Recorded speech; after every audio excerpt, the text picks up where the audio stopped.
Now, let's move on to the next topic, that is scope of economics. Scope of economics means to which extent economics is essential. We have discussed the importance of economics. Now, in the scope part, what type of things are coming under economics that we consider that is essential for our nation, that comes under scope of economics. First, the monetary activities of the society fall within the scope of economics. On the other hand, non-monetary activities are not included in the scope of economics.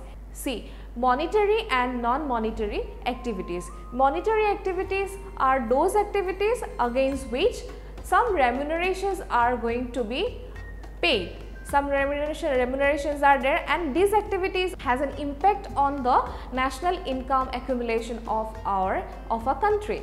And non-monetary activities are those which we do as household works. Now, suppose your mother works for a house throughout the day, that is non-monetary activities, because their activities are not considered for the accumulation of national income of a country. That means all the monetary activities of the society which are essential for the determination of national income comes under scope of economics. While discussing the scope of economics, economics comprises a variety of terms that we are going to discuss in the following part one by one. That means we have already discussed economic studies, human behavior, scientifically economic studies. So, what human behavior, what are the things that comes under the scope of economics that we are going to study one by one. First, number one, consumption. The activities which lead to the satisfaction of our wants are known as consumption. Now, whatever the things that we need in our life to satisfy our wants is essential, and whatever the activities we do to satisfy those needs are consumption. Suppose I have a craving for pizza, okay, for that what I will go to Pizza Hut and bring one pizza. That means from that pizza my needs has satisfied. Got it? For example, another example you can take, we are going to purchase different food items, different dress material, etc. to satisfy our needs. This is called consumption. That means using of those things through our activities are called consumption. Second important topic is production. The conversion of different raw materials or different inputs into output, into some useful commodities, into some finished products is called production. For producing anything, we need different inputs, we need different factors of production. Those inputs, those raw material that we use for production purpose are called factors of production. In short, you can say FOPs. The main factors of production that we have to consider in economics are land, labor, capital and organization. These four factors of production together works efficiently. After that, we get our finished product in our hand. The third topic that comes under the scope of economics is distribution. Distribution, if you are going to define in economics, income distribution is the way total output, income or wealth is distributed among individual or among factors of production. For example, we have some chocolates in our hand, okay. So, suppose we have 5 chocolates, we have to distribute those chocolates. What we can do? We can distribute to A, we can distribute to B and we can distribute to C. Fine. So, we are distributing those chocolates to A, B and C, and this activity is called distribution in economics. We have discussed that distribution also refers to the income paid among the factors of production. That means what factors of production we have discussed? Land, labor, capital, organization, right? So, every factors of production are getting something for the services they provided for converting one input into output in the whole production process. So, those factors of production are getting different incomes, and those incomes are being distributed among factors of production. For this, we need this activity like distribution in economics, and this is distribution in economics.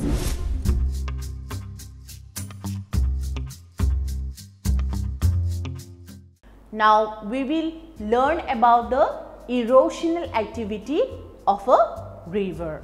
When a river flows down from a highland, it rushes down with great speed and digs the riverbed, which results into erosion. The amount of erosion is higher in the rainy season. Depending on the structure of the basin surface, the erosive power of a river can change. Though erosion takes place everywhere in a basin area, but it is more prominent in the river channel. That is the elongated path through which a river flows from its source to mouth.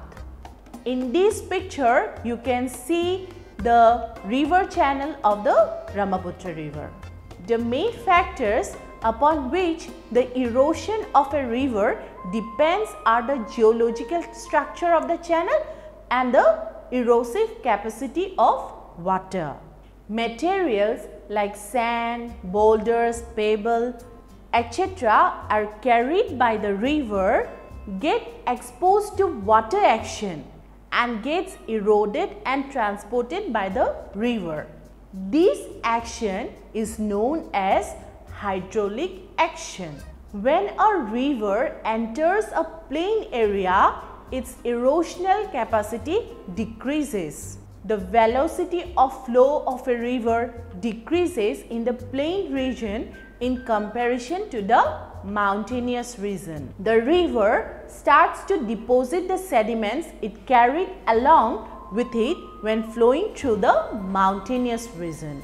As a result, the depth of the river channel declines and its width increases. The river channel widens by lateral cutting in order to maintain its normal flow of water. These kind of erosion are called bank erosion or lateral erosion. As the slope is less and the channel shallow, the river may take a winding or a zigzag course known as meandering course. At times of flood during summer, water may rush down and find out a new channel, abandoning the meander. Or sometimes the river may straighten its course, leaving the meandering course. The meanders are converted into a lake or a bill which looks like a horseshoe. So, it is known as horseshoe lake. The Brahmaputra and the Barak river of Assam have created many such lakes, which helps by storing enough water in times of flood. Now let's find out the transportational and the depositional work of a river. The sediments generated by a river at time of erosion are transported along with the river and deposited in the channels, banks and the mouth of the river. There are three ways by which a river transports the sediments. They are in the dissolved state, when the river water carries the salt present in the soil to the sea or ocean. The salt gets dissolved in the river water. The next, in the suspended state, when the tiny particles of sand, mud and silt are transported by water current in suspended state and deposited on river bed at banks. And the third is the rolling state, is when the bigger particles like boulder, pebbles, etc. are called the bedloads, are transported down by current in a rolling state. These deposited materials form different features at the banks and the river mouth such as sandbar, floodplains, natural levee, etc. The erosional activities are more common in the upper course of a river, whereas the depositional work are seen in the middle and the lower course of the river. When the sediments are deposited on the bank of the river for a long period of time, it forms an alluvial plain. At times of flood, the river spread out on both the bank and deposits the sand and silts and form the floodplain, which is very fertile and suitable for cultivation. Such floodplains exist on the banks of Brahmaputra, Ganga, Indus, Mississippi, Nile, Amazon, Huangho, etc. Sandbars are the long raised areas of sand below the surface of the water formed temporarily on the sides and middle of the river bed. The size and shape of the sandbars are affected by the speed and flow of the river during summer, and it is visible in winter when the river water subsides. The river island Majuli is a kind of sandbar in the Brahmaputra.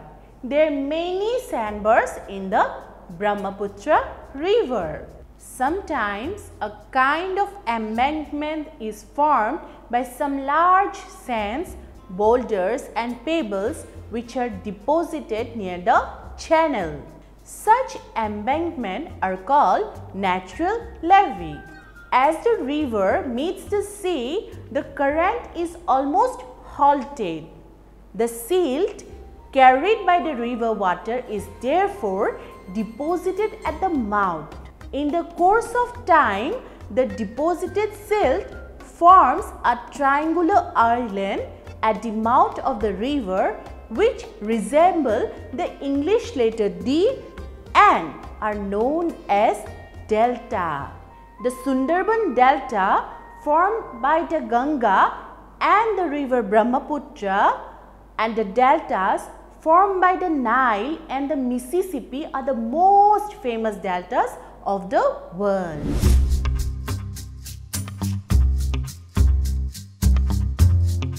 Hello students, today we are here to start with a new lesson. The lesson's name is Growth of Indian Nationalism. In this chapter, we see that after the decline of the Mughal Empire in India and the death of Aurangzeb, there was a sudden change in the political environment of the country. The invaders and also the European countries came to invest themselves in India in the form of trading companies. Out of these foreign trading companies, the Britishers were the ones who stood firm and raised their standard of trade in India. Later, after 1857, we find that the British traders and the East India Company transformed themselves into a political power in India. They took advantage of the growing disunity among the Indian rulers and they established themselves here in India and also increased their trade. However, we find that as the Britishers entered India, there were new ways of education introduced in the society and the cultural sphere of India. Western education was introduced in the schools, colleges and the universities in India, and it also helped in creating a sense of belongingness of the Indians towards their country. They came to know about the scholars of the European nationalism like Rousseau, Voltaire, etc. and they tried to analyze why they were under an alien rule. This is how nationalism grew among the people of India.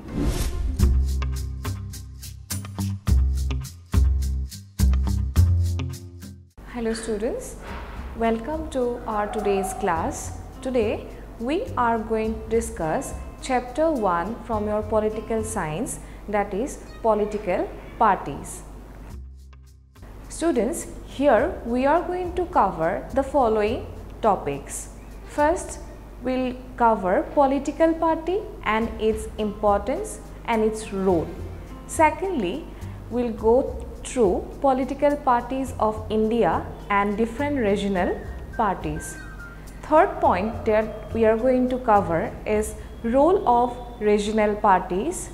Then next, we'll cover the coalition government, its merits and demerits. So students, let's start with the first topic, that is about political party and its importance. We all know that political parties are necessary for the proper functioning of any democracy. We can say political parties and democracy are for each other. Both of them go simultaneously and both are interdependent. In a democracy, the head of the state, that is the leader of the country, is chosen by the common people by casting votes. But all are not equally literate or eligible to choose a right representative for the country as a whole. That is why we need political parties. What role that political parties play in this respect? It is the political parties who places the objectives and the programs of the candidates seeking vote and thus helps the voters to choose a right leader for themselves. Because that leader is in near future is going to represent all the aspirations of the common people. Political parties nominate candidates to contest election, rally their supporters, participate in forming the government and also act as a bonding agent between the public and the ruler.